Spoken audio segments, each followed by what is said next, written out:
Hi friends, ఎలా ఉన్నారు? ఈరోజు వీడియోలో ఎగ్ కర్రీని ఎప్పుడూ ఒకే విధంగా కాకుండా ఇలా డిఫరెంట్గా ట్రై చేయండి. చాలా బాగుంటుంది అండ్ చేయడం కూడా చాలా సులువు. చాలా త్వరగా క్విక్గా అయిపోయే రెసిపీ అన్నమాట. సో లేట్ చేయకుండా ఈ రెసిపీ ఎలా చేయాలో చూద్దాం. ఎవరైతే మన ఛానల్ ఫస్ట్ టైం చూస్తున్నారో వాళ్ళు తప్పకుండా సబ్స్క్రైబ్ చేసుకోండి ఫ్రెండ్స్.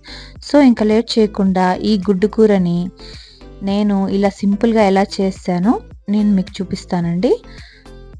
సో గుడ్డు కూర కోసం మనం ఇప్పుడు కట్ చేసి పెట్టుకున్న ఆనియన్ ముక్కలు, ఒక 2 ఆనియన్ తీసుకున్నానండి, 3 టమాటో చిన్న సైజువి, అలాగే కొద్దిగా పుదీనా, అలాగే కొద్దిగా కొత్తిమీర. పుదీనా జస్ట్ ఒక కొమ్మ అయితే సరిపోతుందండి. కొత్తిమీర ఒక గుప్పెడంతా, పచ్చిమిర్చి 2 నిలువుగా కట్ చేసుకోవాలి, కొద్దిగా అల్లం, వెల్లుల్లి, కొబ్బరి, అలాగే 2 లవంగా, చిన్న చెక్క, ఒక యాలక్కిని మిక్సీలో వేసుకొని మొత్తం దీన్ని పేస్ట్ లాగా రుబ్బేసుకోవాలండి. చూడండి, నేనైతే 5 గుడ్లకి ఎంత మసాలా తీసుకుంటున్నానో అది నేను మీకు చూపిస్తున్నాను అనమాట. సో ఫస్ట్ అయితే మనం ఎగ్స్ని ఫ్రై చేసి పెట్టేసుకోవాలండి. కొద్దిగా ఆయిల్ వేసుకొని ఎగ్స్ని ఘాట్లు పెట్టుకొని ఫ్రై చేసుకోవడమే. అన్ని ఎగ్ కూరలకి ఎలా చేస్తామో ఎగ్స్ని ఫ్రై చేస్తామో సేమ్ అదే ప్రాసెస్లో మీరు ఎగ్స్ని ఫ్రై చేసి పెట్టుకోవాలి. తర్వాత వీటన్నిటిని వేసి నున్నగా పేస్ట్ చేసేసుకోవాలండి మిక్సీ జార్లో వేసుకొని.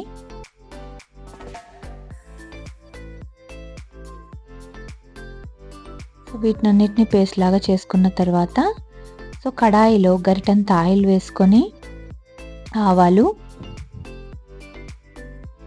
అలాగే కొద్దిగా కరివేపాకు వేసుకొని బాగా కరివేపాకు వేగిన తర్వాత మనం ప్రిపేర్ చేసి పెట్టుకున్న పేస్ట్ని చూడండి, మొత్తం పేస్ట్ని ఇలా వేసేసి బాగా ఫ్రై చేసుకోవాలండి. వాటర్ ఏం వేయకుండా మనం రుబ్బి పెట్టుకున్న మిక్సీలో రుబ్బిన ఈ పేస్ట్ని బాగా ఫ్రై చేసుకోవాలి. 5 to 10 minutes దీన్ని ఫ్రై చేసుకోవాలండి. ఇది బాగా ఫ్రై అయిన తర్వాతనే మనం వాటర్ అనేది యాడ్ చేసుకోవాలి, లేదంటే పచ్చివాసన వస్తుందన్నమాట కర్రీ. చాలా సింపుల్ అండి, 2 స్టెప్స్లో మీకు కర్రీ అయిపోతుంది. ఇలా మీరు తప్పకుండా ట్రై చేయండి ఫ్రెండ్స్, చాలా బాగుంటుంది. రైస్ లేకైనా దేంట్లోకైనా మీకు చాలా బాగుంటుంది. ముద్ద చేసుకున్న రైస్కైనా దేనికైనా బాగుంటుంది ఫ్రెండ్స్, ట్రై చేయండి. ఇది 5 to 10 minutes ఇలా బాగా ఉడికిన తర్వాత తగినన్ని వాటర్ వేసుకొని ఒక 5 minutes అలా మనం ఉడికించుకుంటే మనకి ఎగ్ కర్రీ రెడీ అయిపోతుంది ఫ్రెండ్స్.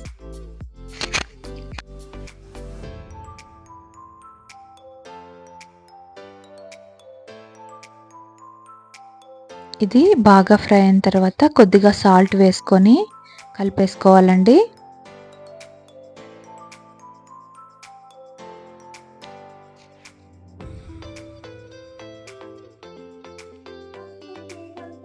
తర్వాత ఇందులోకి తగినంత కారం, నేనైతే 1/2 టీ స్పూన్ కారం, 1/2 టీ స్పూన్ ధనియాల పొడి వేసానండి. మా ఇంట్లో కారం తక్కువ తింటారు కాబట్టి నేను కారం తక్కువ వేసాను.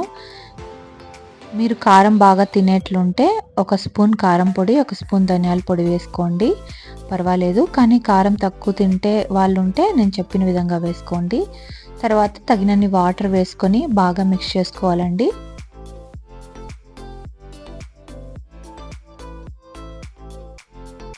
ఇలా బాగా మిక్స్ చేసుకున్న తర్వాత మనం ఆల్రెడీ ఫ్రై చేసి పెట్టుకున్న ఎగ్స్ని ఇందులో వేసేసి ఒక 10 minutes లో ఫ్లేమ్లో ఉడికించుకుంటే సరిపోతుంది ఫ్రెండ్స్. ఎగ్ కర్రీ అనేది రెడీ అయిపోతుంది. ఇలా డిఫరెంట్గా ట్రై చేయండి ఫ్రెండ్స్, చాలా అంటే చాలా బాగుంటుంది. ఇది మీరు బిర్యానీస్ చేసినప్పుడు కూడా ఇలా చేసుకుంటే బాగుంటుంది, అన్నంకైనా ముద్దకైనా చాలా బాగుంటుంది ఫ్రెండ్స్. సో ఇది ఒక 10 minutes లో ఫ్లేమ్లో ఉడికించిన తర్వాత కొత్తిమీరతో గార్నిష్ చేసుకుంటే ఎంతో రుచికరమైన కోడిగుడ్డు కూర రెడీ అయిపోతుంది ఫ్రెండ్స్. ఇలా డిఫరెంట్గా మీరు కూడా ట్రై చేసి మీకు ఎలా వచ్చిందో నాకు కామెంట్ చేయండి ఫ్రెండ్స్. అలాగే ఈ రెసిపీని మీ ఫ్రెండ్స్ అండ్ ఫ్యామిలీస్కి షేర్ చేయండి. నచ్చితే తప్పకుండా లైక్ చేసి సబ్స్క్రైబ్ చేసుకోండి. Thanks for watching.